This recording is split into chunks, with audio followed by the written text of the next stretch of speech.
Ya, Assalamualaikum warahmatullahi wabarakatuh dan selamat belajar adik-adik. Nah, sesi kali ini kita dalam proses mode record ya. Jadi ada beberapa materi yang akan saya sampaikan di mana kalian bisa mendengar penjelasannya berdasarkan materi pemaparan hari ini. Oke, saya langsung share screen untuk materi kita hari ini. Untuk di sesi kali ini kalian akan belajar terkait dengan peran ATI ya. Jadi gimana sih peran teknologi informasi ini ketika kita proses dalam model berjalan dan penerapannya dalam aplikasi bisnis. Nah, di sesi ini kalian akan mendalami terkait dari proses self services, bagaimana dengan tingkatan pengembangan dan lain-lain. Nah, beberapa kemampuan akhir yang kita harapkan di sisi ini, di mana kalian nanti bisa menjelaskan sejauh mana peran teknologi informasi dalam layanan bisnis. Yang kedua, kalian memahami contoh penerapan teknologi informasi ini baik di industri layanan. Jadi kita ada beberapa studi kasus yang kalian bisa lihat. Lalu kalian juga bisa menjelaskan beberapa model umum di e-bisnis. Dan yang terakhir, kalian dapat memahami gitu ya. Jadi dampak implementasi teknologi dalam satu model pelayanan. Nah, apa yang outline yang akan kita bahas dari ini kurang lebih ada 6. Yang pertama adalah peran TI dalam sisi layanan.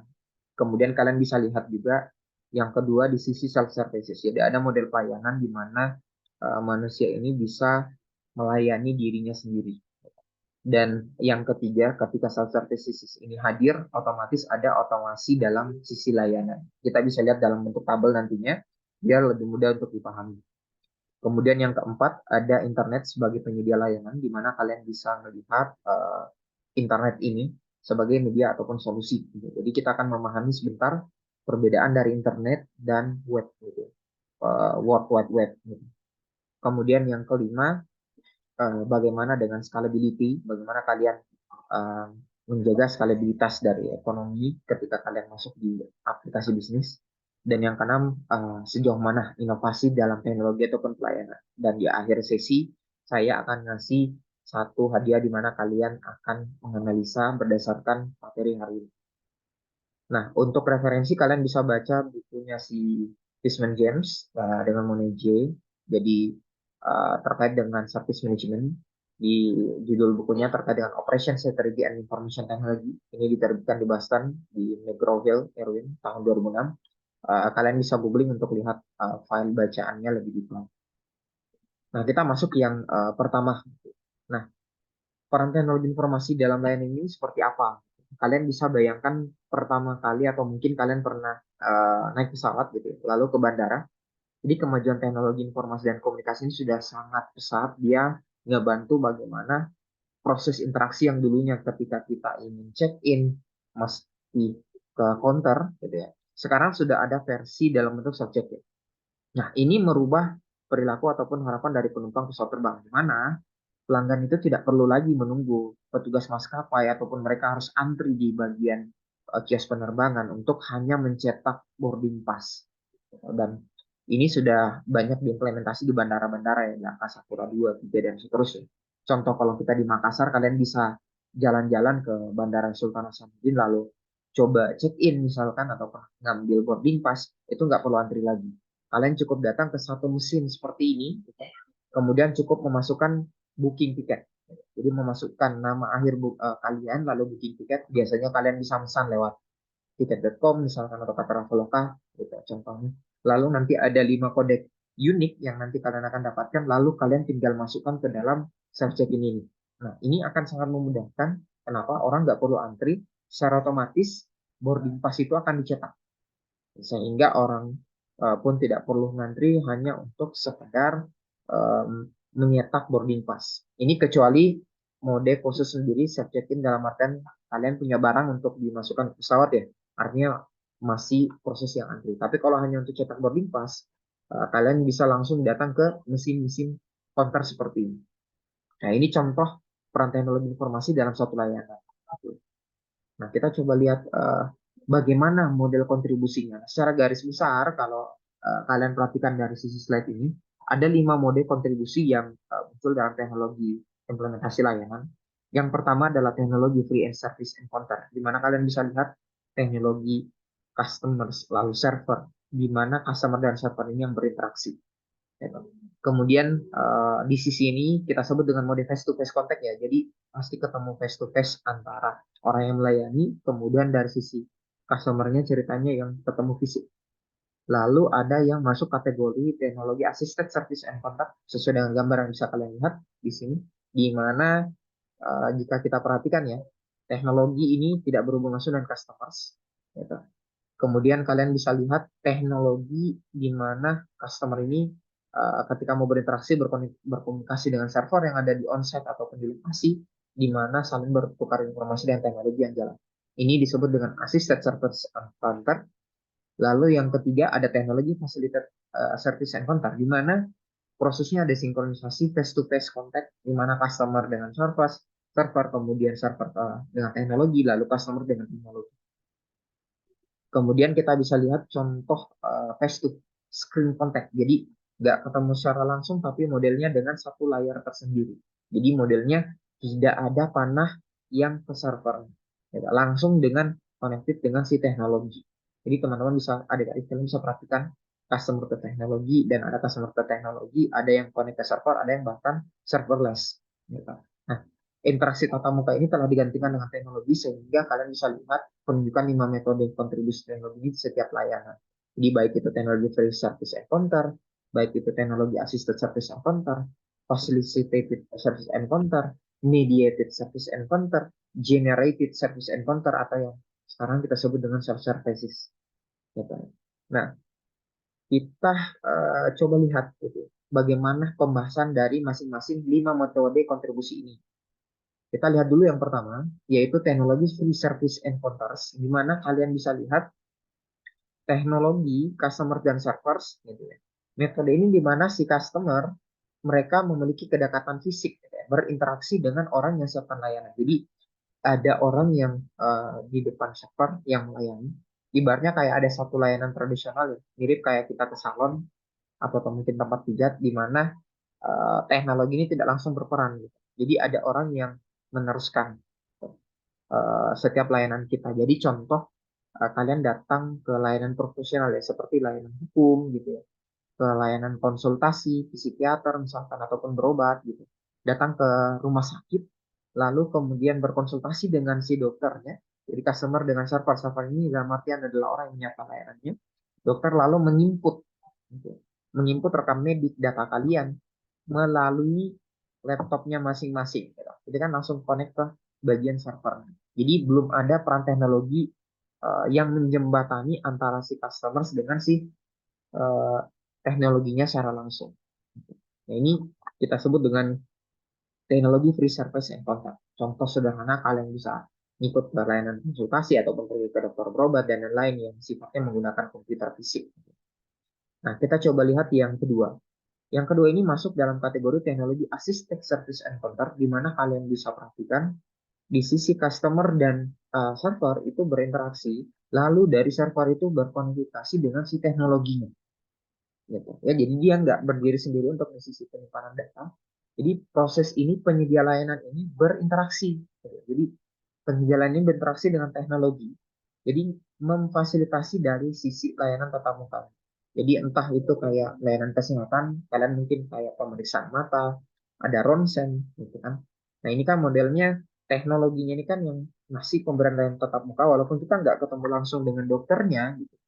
Kita bisa ngambil ronsen, kita bisa pemeriksaan mata, ambil darah, teknologinya itu akan mendeteksi apa penyakit kita dari berdasarkan diagnosa dari teknologinya, lalu dokter nanti akan membaca. Ini contoh dari implementasi ketika dia menggunakan teknologi assisted service encounters. Jadi modelnya main di bagian ini. Nah, kita lihat yang ketiga. Bagaimana dengan teknologi facilitated service encounters? Nah, di sini kalau kalian perhatikan, proses dari teknologi ini ada proses sinkronisasi dengan customer, lalu proses teknologi dengan server ini juga ada proses teknologi sinkronisasi, dan yang terakhir si customers ini juga terkoneksi ataupun sinkronisasi dengan data di server. Jadi ibaratnya kayak semua metode ataupun penyampaian informasinya semuanya ini saling tersinkronisasi. Jadi kayak seperti kalian punya layanan akses ke teknologi itu paling tidak itu mesti sama.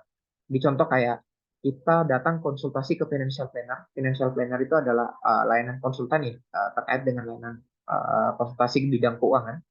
Lalu di model financial di komputer ini mereka bisa mengilustrasikan di hasil profil risiko itu berdasarkan pengambilan instruksi masing-masing. Ini contoh implementasi selain ini bisa kalian lihat di contoh di asuransi. Jadi kadang konsultan asuransi itu akan kasih lihat kita um, di umur 5 tahun akan dapat apa gitu, di umur 10 tahun yang tercover berapa, terus di umur 20 tahun berapa dan seterusnya. Atau misalkan layanan eh, apa namanya?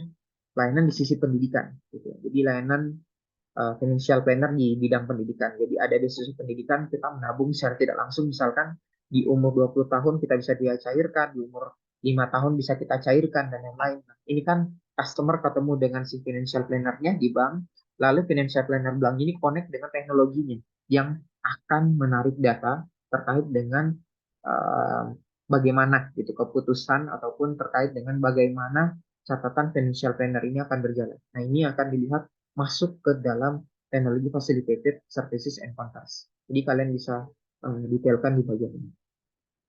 Nah, lanjut di bagian keempat. Bagaimana dengan yang keempat? Yaitu masuk di kategori teknologi mediated service and contract.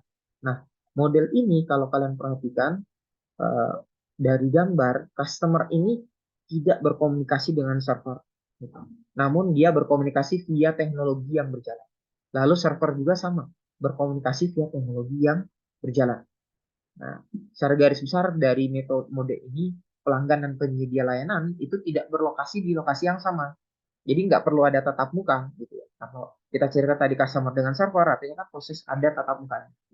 Nah, di sini tidak ada proses tatap muka di mana orang ini bisa mengakses jarak jauh. Ini dimungkinkan. Contoh misalkan kalian mau reservasi di restoran gitu, ataukah kalian mau dapat bantuan teknis dari call center.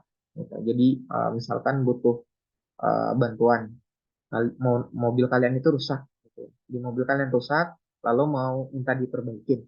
Nah, kalian yang menggunakan teknologi GPS ataukah menggunakan handphone yang ada GPS, orang kan bisa dapat titik lokasinya kita di mana. Gitu. Jadi kan tidak perlu harus ketemu fisik dengan bengkel, tapi bengkelnya dapat informasi data kita dari teknologi GPS yang ada, lalu mereka akan diarahkan menuju ke lokasi di mana mobil kita itu rusak, contohnya. Nah, ini masuk ke teknologi mediated service and contracts. Jadi orang nggak perlu dengan pelanggan itu sama-sama nggak berada di lokasi yang sama, namun services ataupun mobil lainnya akan tetap bisa berjalan.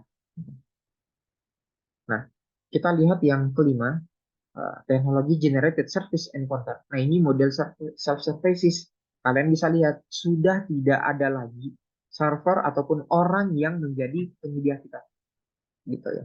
Jadi mode ini secara penuh teknologi ini berinteraksi langsung dengan customer tanpa ada lagi proses approval atau interaksi secara langsung dengan si penyedia. Gitu. Jadi umumnya ini terjadi ya. Kenapa mesti berjalan ya karena penyediaan layanan ataupun pengurangan cost dari sisi biaya sehingga bisa memudahkan. Contoh, ini self services and counters kayak ATM. Kalian bisa narik itu kan nggak perlu ada teller di situ. Tidak perlu ada approval teller di situ. Gitu ya. Atau misalkan kalian mau setor tunai di ATM. Itu kan nggak perlu ketemu teller. Tellernya nggak ada di ATM kan. Gitu. Kemudian tellernya juga nggak perlu verifikasi data dan lain-lain yang macam-macam di mana kalian mesti mengisi slip ataupun blanko ketika datang ke bank. Di sini cukup akses lewat ATM-nya, masukin aja ATM atau bisa menggunakan mobile banking. Kalian udah bisa menggunakan layanan perbankan. Gitu. Contoh yang lain kayak check out scanning atau kios check-in di bandara sampai dari reservasi online yang full tanpa perlu ada orang lagi yang lain. Nah, ini semua masuk dalam kategori self services di mana kita bisa lihat implementasinya udah berjalan. Nah, kemunculan self service sendiri ini dipacu ada beberapa hal nih. Yang pertama, ini diakibatkan oleh motivasi penyedia layanan di mana si penyedia layanan ini ingin kurangin biaya gitu. Jadi ada biaya yang mereka mau pangkas sehingga mau grow up atau dalam artian scale up di sisi bisnisnya. Gitu. Jadi ada pertemuan layanan mandiri dan meminimalisir ketidaksediaan layanan. Yang kedua adalah pengurangan biaya pegawai. Karena mesti kalau nge-hire pegawai, kalau sudah ada self services, bisa jadi pegawai itu udah nggak perlu terlalu banyak gitu. Dan ini meningkatkan peluang juga, baik itu di customisasi, akurasi, kenyamanan, sampai dengan kecepatan layanan juga. Ini sangat memudahkan di sisi user nih. Kemudian ini juga membantu di sisi interaksi gitu. Jadi bagaimana manusia substitusi pegawai dengan mesinnya.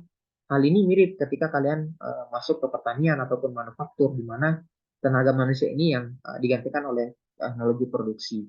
Kalau dulu orang mesti membaca sawah gitu, menggunakan cangkul dan lain-lain, sekarang kan sudah ada traktor. Bahkan traktor ini pun juga udah traktor pertanian yang sifatnya otomatis, itu bisa diremot. Itu bahkan sudah ada juga yang sudah modelnya udah berjalan dan kalian bisa lihat implementasinya. Nah, secara garis besar kalau kita lihat tabel terobosan self services, ataukah kita bisa sebut dengan self services teknologi atau istilahnya adalah SST, adik-adik sekalian, bisa dilihat dalam tabel ini. Gitu. Jadi contoh, kalau kita lihat bank, gitu ya, service industri-nya perbankan, human yang berinteraksi kan ada teller. Gitu ya. Nah, teller ini bisa digantikan dengan apa? Dengan kelahirannya si ATM ini tadi. Tapi membutuhkan fasilitasi internet apa? Contohnya adalah online bankingnya. Yang lain contohnya, grocery, nah, tempat kita beli-beli kebutuhan sehari-hari gitu. Kita kan berinteraksi dengan manusia yang ada di check outletnya atau istilahnya kasirnya. Nah, ini bisa digantikan dengan apa? Self check out station. Jadi cukup uh, mengambil gitu stroke ataupun yang lain, kalian udah bisa langsung bayar di tempat. Ini contohnya di Amazon Go ya. Kalian bisa lihat atau googling, namanya adalah Amazon Go. Nah, internet fasilitatifnya apa? Kalian tanpa perlu datang ke grocery ataupun tempat kebutuhan sehari-hari, contoh kayak Gelail. Kalau di Gelail udah bisa implementasikan online order pick up. Jadi kalian cukup pesan lewat handphone, kebutuhan sehari-hari, pesan sayur lewat online, dan seterusnya itu udah bisa lewat online. Service industri yang lain apalagi contoh? Contohnya di bidang airlines atau penerbangan. Dulu human contact kita itu dengan tiket agent. Jadi ada travel dan lain-lain yang menjual tiket pesawat. Sekarang ini udah digantikan juga. Dengan apa? Ada check-in kios. Nah, jadi kalian bisa pesan apps-nya ataupun check-in-nya pun melalui kios. Dan yang terakhir, kalian pun bahkan bisa pesan tiket pesawat itu udah lewat online juga. Kemudian contoh yang lain, restoran. Kemudian kalau kita mau human contact ataupun masuk ke restorannya lewat apa? Web meeting mesin, lewat person. Jadi ada orang yang akan menjaga, ngecek kembali pesanan ataupun jadwal reservasi kita. Sekarang udah nggak perlu lagi sudah ada vending mesin. Kalian bahkan bisa pesan kopi gitu lewat uh, vending mesin dan lain-lain. Bahkan sudah teman-teman juga bisa lewat online order ataupun delivery gitu. Nah, ini contoh implementasi services self-service teknologi atau SST di bagian beberapa sektor-sektor layanan yang udah berkembang gitu. Nah, pada awalnya kalau kita cerita SST ya adik-adik sekalian, ini ditargetkan untuk transaksi layanan yang tidak memberikan nilai tambah. Jadi nggak ada nilai tambah, eh, mereka bikin gitu. Dan oh ternyata gitu. Ini bisa berpeluang meningkatkan pendapatan karena yang tadinya mesti ngeluarin cost ataupun biaya meng-hire orang, sekarang dengan mesin itu udah bisa digantikan. Dan mesin itu bisa bekerja 24 jam. Manusia terbatas gitu, sehari hanya bisa bekerja 8 jam. Nah, ini yang menjadi target awal self-services teknologi. Kenapa ini ditargetkan untuk berkembang dan pada akhirnya ini terus masif dijalankan.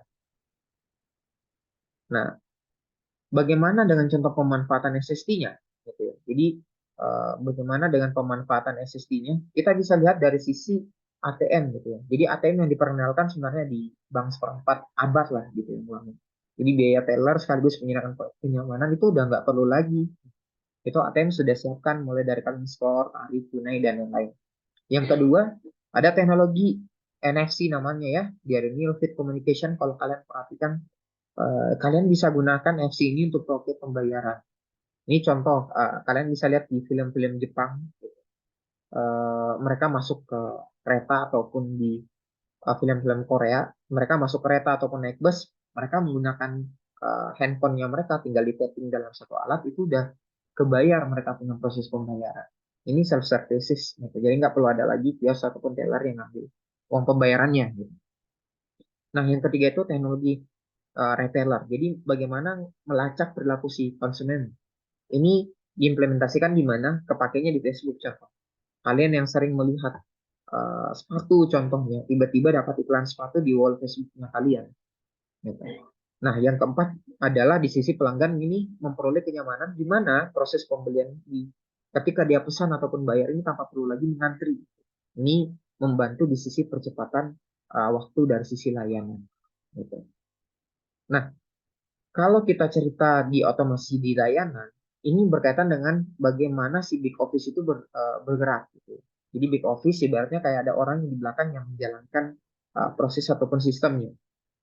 Di sini bisa kita lihat bagaimana aplikasi otomasi fisiknya ini digantikan gitu. Aktivitas manusia ini digantikan dengan mesin.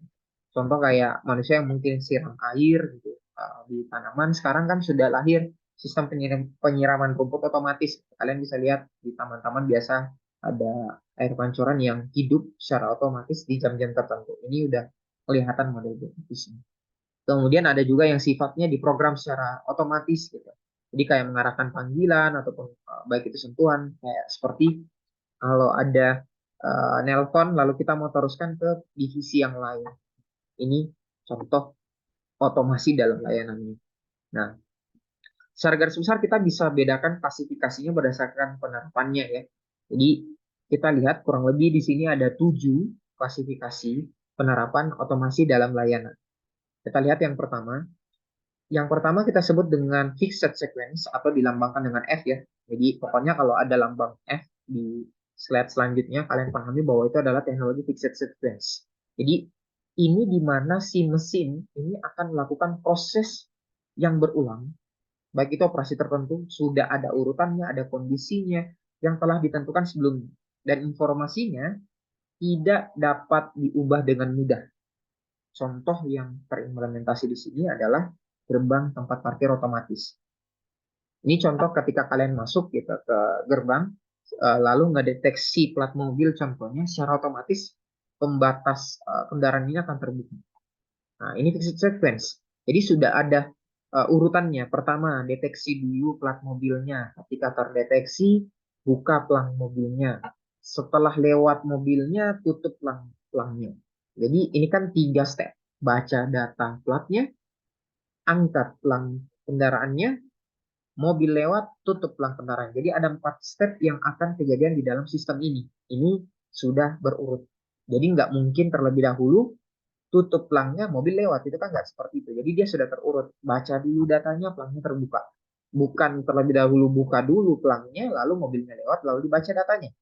Jadi dia sudah modelnya fixed sequence, jadi modelnya terurut. Nah, kemudian apalagi selain dari fixed sequence, yang kedua adalah variable sequence. Nah, jadi variable sequence ini mesin di mana kalian bisa rubah model tampilan informasinya dengan mudah. Contoh layanan yang paling sederhana yang kalian bisa gunakan sehari-hari adalah ATM. Ini contoh variable sequence. Kalian bisa perhatikan informasi yang muncul di layar ATM atau iklan yang muncul di layar ATM ini bisa diatur dan dirubah informasinya. Sehingga ini kita sebut dengan variable sequence atau dengan variable V. Jadi disimpan dalam variable V, di mana kalian bisa rubah secara mudah informasi yang akan muncul di dalam sini. Gitu. Jadi perhatikan ya, iklan-iklan yang muncul di ATM tanpa perlu orangnya datang ke tempat ATM-nya untuk colok informasinya, mereka udah bisa ganti informasinya langsung gitu ya, melalui komputer secara jarak jauh, lalu informasi itu bisa ditaruh di sana. Ini contoh variable sequence atau kita sebut dengan V. Nah, yang ketiga, playback. Ya, playback. Jadi kalau playback, semua mesin ini yang bisa menghasilkan operasi dari memori awal yang sudah ditanam dan dibawa kendali manusia. Ini contoh, misalkan kalian lagi nelpon, lalu orangnya nggak angkat. Gitu. Nah, ini muncul suara ya. Untuk merekam pesan Anda, silakan tekan 1. Contohnya. Ini biasanya diimplementasi di mesin penjawab telepon otomatis. Nah, ini modelnya playback. Jadi ketika kalian menelpon lalu orangnya nggak angkat, kalian akan mendengar satu operasi atau memori awal yang udah direcord dan ini menjelaskan kebutuhan orangnya dan walaupun orangnya nggak di lokasi nanti informasinya tetap dia bisa baca ataupun dengar gitu. Ini playback. Nah, playback tadi dilambangkan dengan P. Selanjutnya klasifikasi yang lainnya adalah numerical controller. Jadi numerical controller atau disebut dengan tanda N. Jadi di mana mesin ini bisa lakukan tugas tertentu sesuai dengan urutan ataupun kondisi posisi yang diperintahkan dengan model dia bisa diprogram ulang gitu ya. Ini numerical control. Contoh kayak Videotron, informasinya bisa dirubah gitu ya. Kalian bisa rubah susunan urutannya, contoh iklan yang mana mau tampil terlebih dahulu misal. Kemudian kalian mau atur juga untuk komposisinya, penempatannya, kalian bisa dengan mudah mengaturnya, itu masuk dalam kategori numerical control. Ini contoh sederhananya ya. Kemudian yang kelima, namanya adalah intelligent system. Intelligent system ini mesin di mana perangkat penerima sensor, reseptor visual, dan lain-lain, mereka punya tugas sendiri. Jadi dia punya kemampuan dan keputusan sendiri. Contoh ya, kalau pilot menerbangin pesawat, mereka tak, kalaupun tidur itu tetap ataupun ke belakang buang air kecil tanpa perlu jalankan pesawatnya itu tetap bisa terbang pesawat.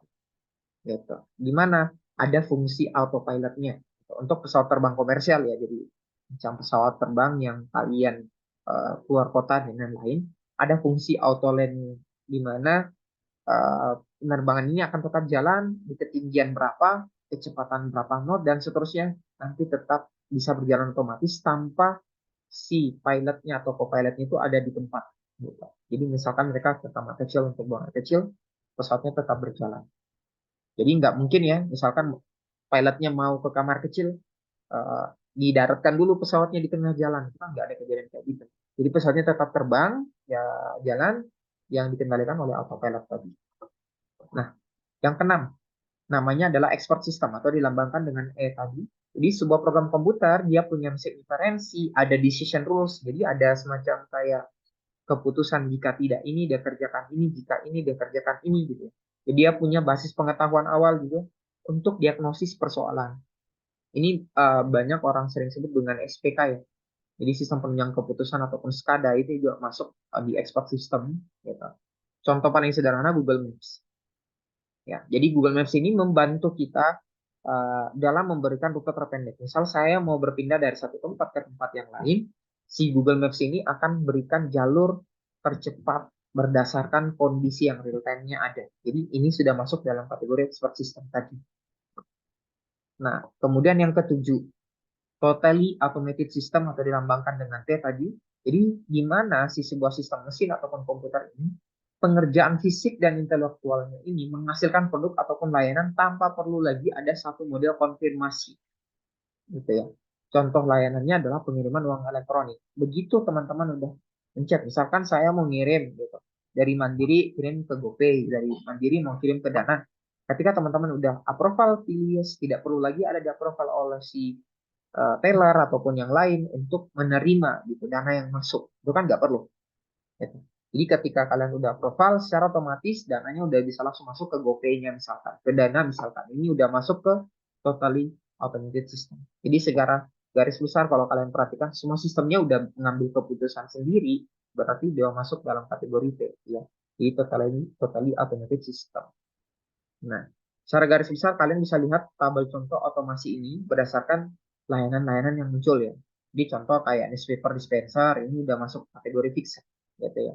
Jadi misal kita mau ngebaca koran dulu itu ada tempat beli korannya, kalian tinggal masukin poin lalu poin korannya turun. Contoh ini udah masuk di fixed. Jadi ada step dulu dia baca poin yang masuk, buka tutup dari newspapernya atau korannya turun lalu bisa diambil contoh gitu ya. Ada yang masuk di MRI scanner ataupun variable.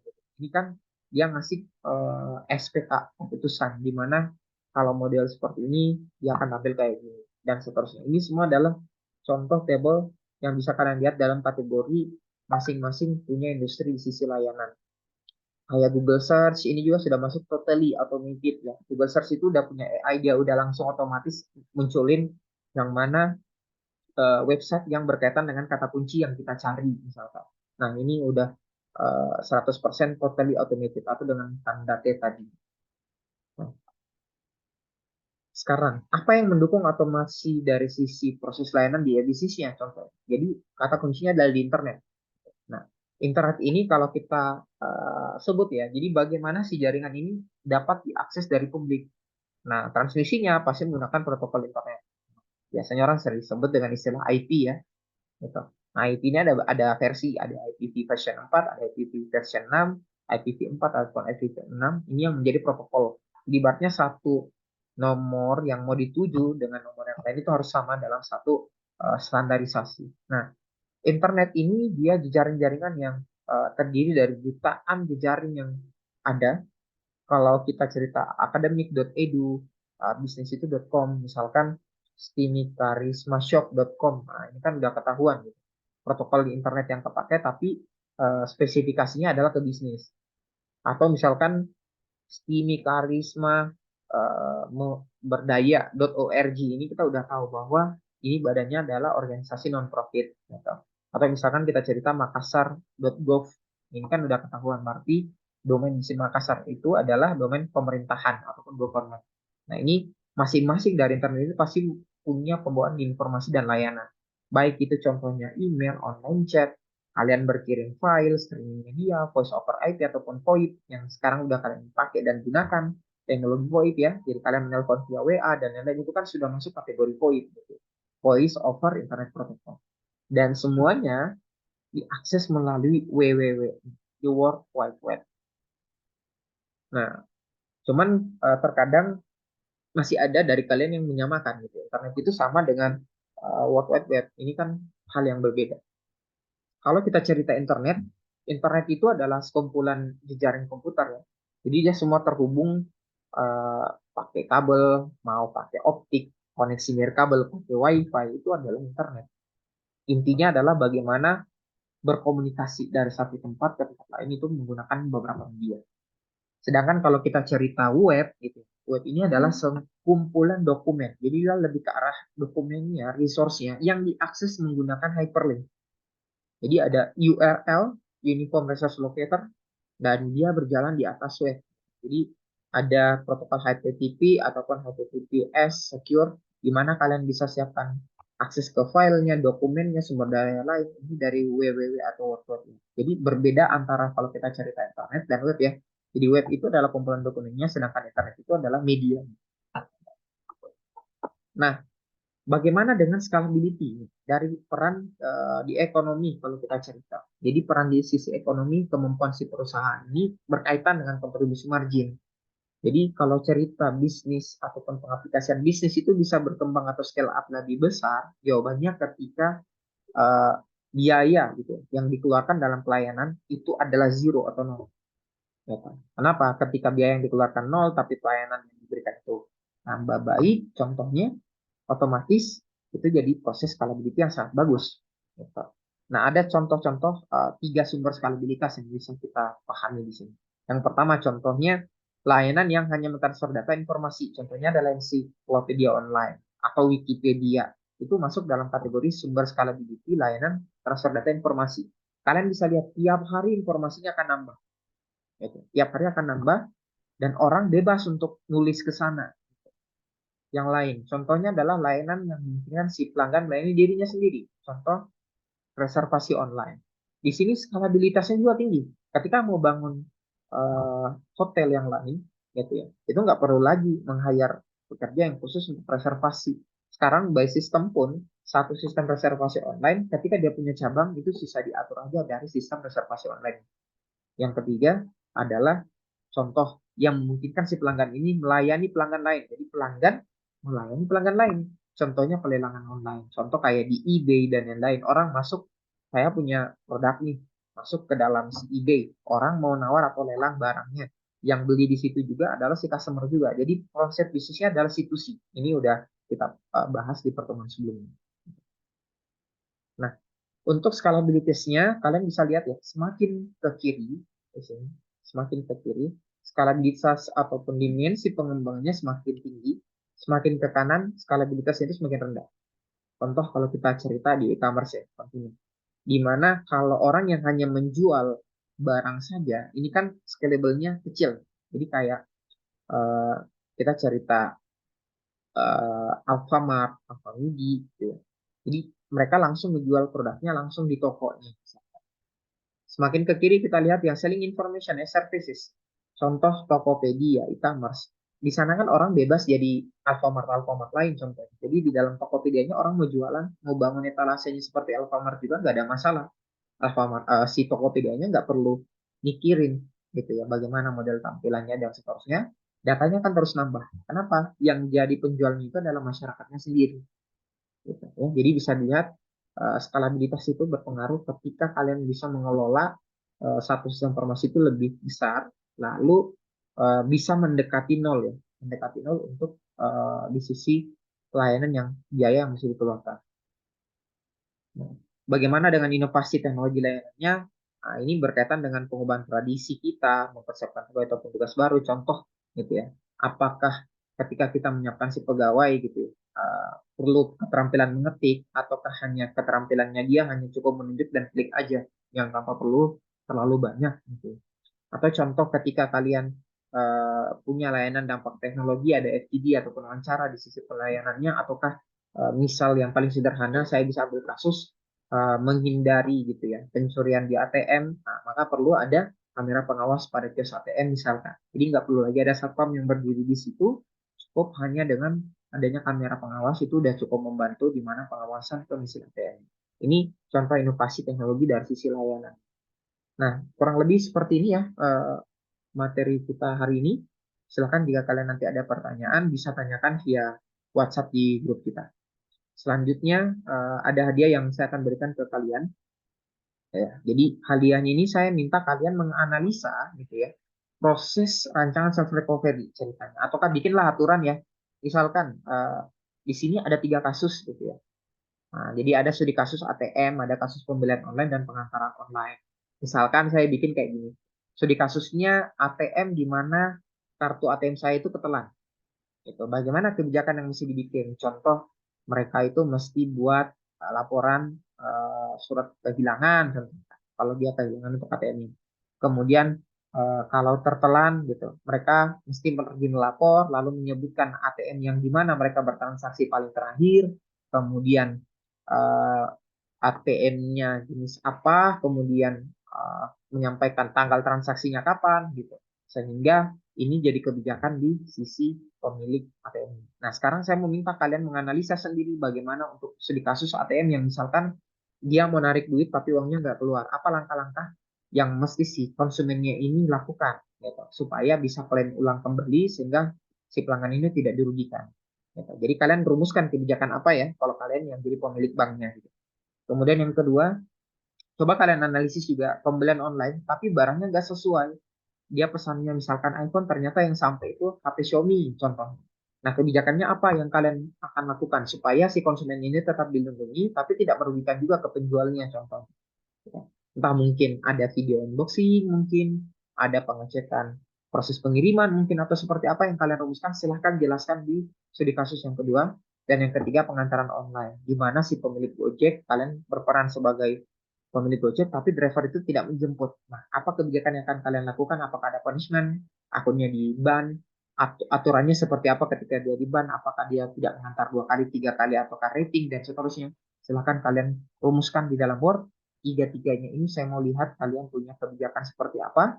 Analisis untuk self recovery-nya, misalkan ya, kalian bikin kebijakan seperti apa, tuangkan dalam Word, kalian masukkan di dalam Drive, lalu kalian kumpulkan dalam Classroom.